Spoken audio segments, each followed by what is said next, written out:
Bon, pour le problème 3 du devoir 4. Pour faire la maquette, j'ai rendu un budget vraiment cheap parce que j'ai rendu. On s'est dégradé au rouleau de papier toilette. Ok, donc, j'essaie de représenter ce que vous avez dans le devoir, non? Phil, techniquement, serait plus mince. Et non. Par rapport à sa longueur, serait assez mince. Mais c'est correct. Je vais le représenter avec les rouleaux de papier toilette. Donc, vous avez un fil 1 en haut ici, fil 2 en dessous, fil 3 en dessous. Donc, c'est une espèce de table, si vous voulez. Tout ce qui manque, c'est des pattes pour soulever la petite table. C'est en plastique, c'est une matière qui modifie pas les propriétés de magnétisme. Donc, les deux fils ici, 2 et 3, sont collés en dessous de la table. En dessous de la table. Et fil 1 est collé sur le dessus. Donc, c'est ce que vous avez comme montage. Et ce que vous voyez sur votre page, c'est ça.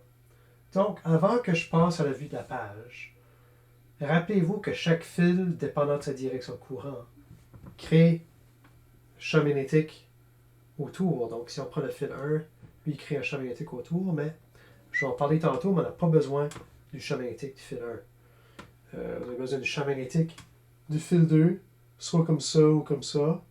Et pour l'autre fil, ça c'est 3, excuse-moi. Fil 2, quelque chose comme ça ou comme ça. Et la géométrie est donnée dans la page. Donc, vous avez une vue comme ça. Vous avez une vue des trois bouts des fils. Donc, maintenant, je change la vue à ce que vous avez sur votre page. Et vous comprenez bien que les trois fils, ici, on voit bien les bouts. Donc, je vais vous rassurer que les 2 cm montrent sa distance entre fil 2 fil 1.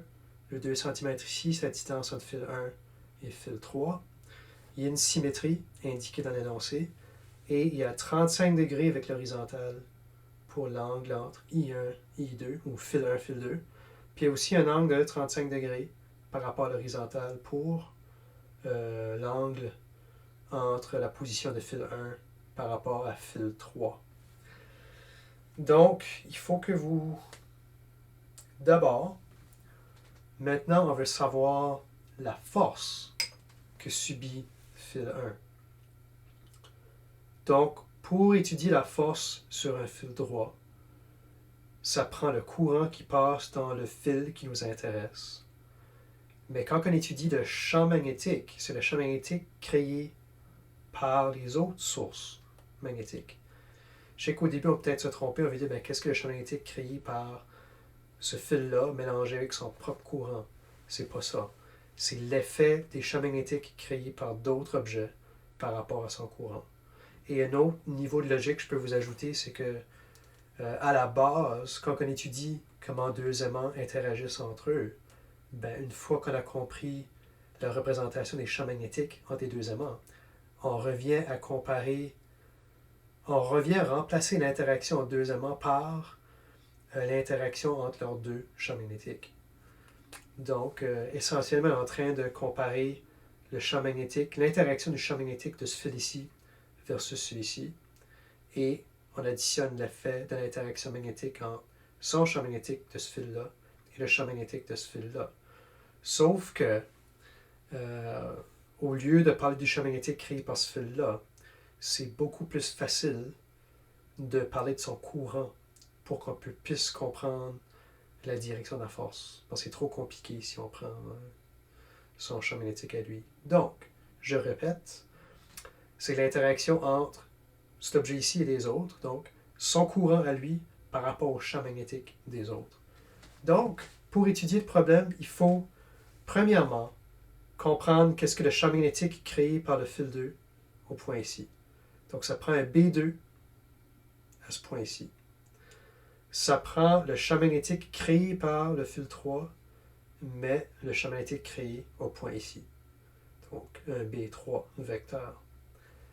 Prenez vos B2, vos B3, additionnez-le pour comprendre qu'est-ce que le champ magnétique total entre les deux.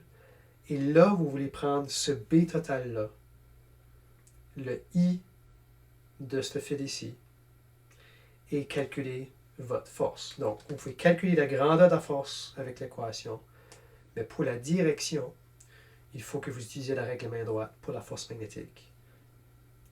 N'oubliez pas que la force magnétique, vecteur, est perpendiculaire à la fois au courant. Donc, il va être perpendiculaire au courant ici. Et il va être perpendiculaire au champ magnétique total que vous allez trouver dû aux deux autres. Le reste du travail, je ne peux pas trop vous dire. Juste faites-le si vous avez des questions par rapport à votre travail ou des problèmes. Là, vous pouvez me consulter, demandez-moi une question sur le courriel. Merci, bon travail.